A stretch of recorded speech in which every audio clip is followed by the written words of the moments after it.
Nintendo is a company that understands the power of a good IP. For the most part, franchises like Mario and Zelda have been able to sustain long and successful runs with the brand, while on the other hand, numerous Nintendo franchises have seen their ups and downs, and some seem almost completely dormant, standing in games like Smash Bros. As only a distant memory of their past glory days. There may be no better example of that than the Star Fox games, as the Super Nintendo and the Nintendo 64 editions were seen as essential classics for each console. So where and how exactly did this series go wrong, and what can be done to reignite the magic?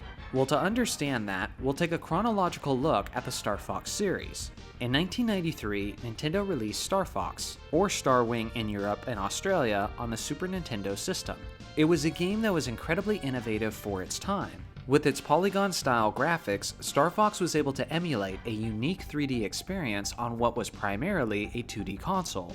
With its exciting music, a cast of characters each with their own unique personalities, and a futuristic space combat style that we hadn't quite seen yet from Nintendo, and Star Fox was seen as a major success, and sold nearly 3 million copies since the day it was released.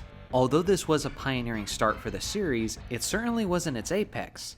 In 1997, Star Fox 64 was released on the Nintendo 64. With Nintendo's newest console embracing this vast new world of 3D graphics, the Star Fox feature debuted as an apparent match made in heaven with the new system. The game was exactly what you would hope for from a next-gen version of Star Fox. Vibrant colors, fast-moving combat, exhilarating music, characters with accentuated personalities, and quotable and dramatized dialogue. For being on a somewhat awkward Nintendo 64 controller, the gameplay was incredibly smooth, and after a few hours of play, you'd almost swear that the 64 controller was tailor-made to operate an R-Wing. This game was a huge hit, and sold about 4 million copies since the day it was released, and nearly 500,000 copies in its first week. For a game that's almost 2.5 decades old, it's incredible how fun and easy it is to enjoy even to this very day.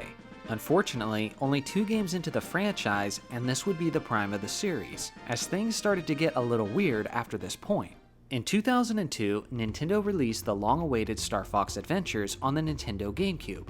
Now this was an extremely polarizing game to say the least. The Star Fox fans who were expecting more of the arcade-style space shooter that they had experienced in the previous games were in for a rude awakening, as Star Fox Adventures played more like a Zelda game in a universe that seemed like it fit more in a fantasy genre than sci-fi. Certain aspects were introduced that had little to no history in the games before it, like dinosaurs, magic, and even some of the more significant characters seemed to have come from nowhere.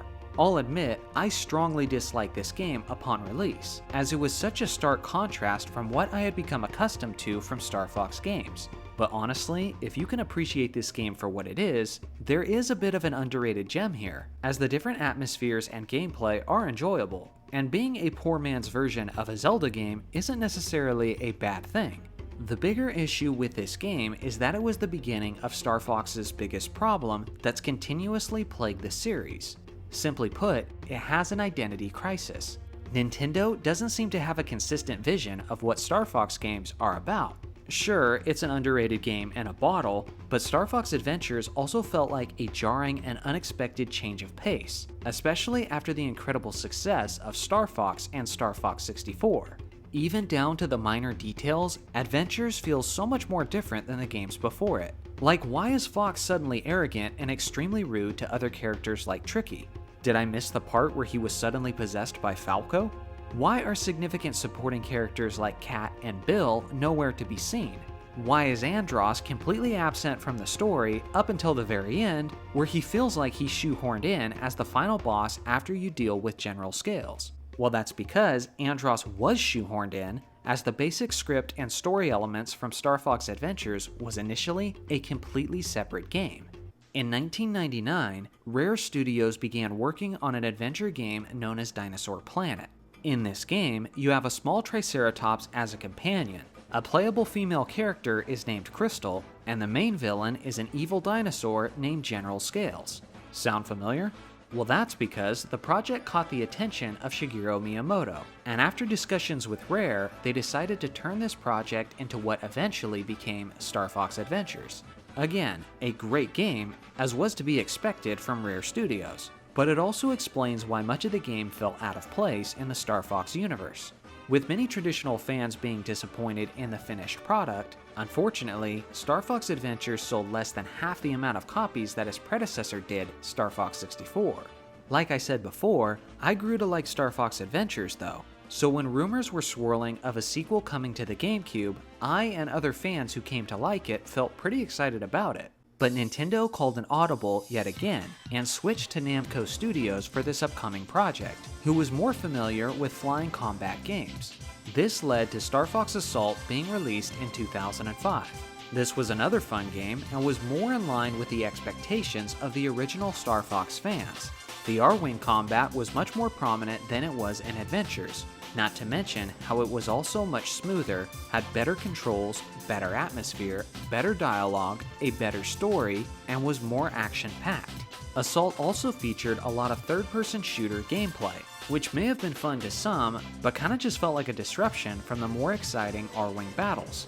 I understand that Star Fox 64 had a little bit of this, but it was only a feature within multiplayer, after you had completed basically everything there was to do within the game. So really, I would bet that less than 5% of all people who played Star Fox 64 ever experienced the on-foot combat, not to mention how you were kind of underpowered and pathetic when on foot. So again, although Assault was another game I enjoyed, this on-foot element felt unnecessary and like it bogged the game down, and as a result, wasn't received as well by the traditional fans, as it sold the fewest amount of copies of any Star Fox game up to that point. With Star Fox's confusing canon, with its dysfunctional and inconsistent style, and major characters often missing in action, much of the damage had already been done by 2005. But unfortunately, the series was not quite done shooting itself in the foot. Nintendo would release Star Fox Command in 2006 and Star Fox 64 3D in 2011, but both of these games were handheld exclusives. Let's jump ahead to 2016, where the next console game was released, which was Star Fox Zero on the relatively unpopular Nintendo Wii U, a whopping 11 years after the release of Assault on the GameCube. In several ways, Zero felt like it did justice to the franchise's history, as the gameplay was very similar to Star Fox 64. The characters were the ones we traditionally knew and loved, and the graphics were a beautiful and modern representation of the Lilat system. The game had two major problems though. The first is obviously that it was on a console that didn't sell very well, so many of your classic fans didn't even bother with it since they didn't own the console in the first place.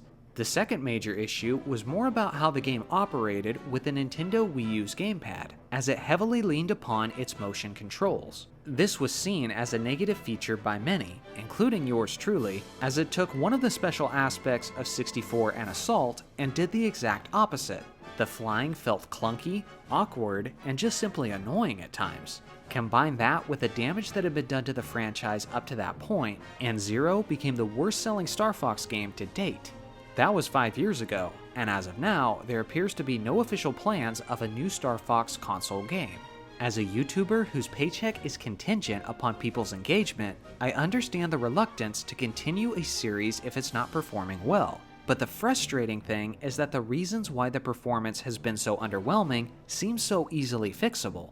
The characters and gameplay mechanics have been so inconsistent throughout the years, and although Nintendo has made some attempts to get back to the classic feel and mechanics of the SNES and 64 versions, there is always some sort of unorthodox implementation holding it back. Giles Goddard was one of the co-programmers of the original Star Fox game, and is still working within the industry after all these years. And in a recent interview, he gave his thoughts on what the Star Fox franchise needs and how he would handle the development if he was at the helm. I think I would just dial it back a lot and not put in gimmicks like, you know, the stuff Star Fox Zero had, and maybe not even put in free roaming aspects and stuff like that. I would just bring it back, pull back into what made the original Star Fox fun, and just make one based on that.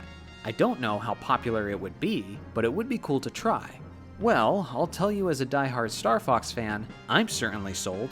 I don't understand how Nintendo had popular and innovative games like the SNES and 64 versions, and then for some reason felt like they had to constantly shake up the formula and add all kinds of gimmicks. The same formula that made the original Mario and Zelda games popular is what has kept them popular more than 3 decades later.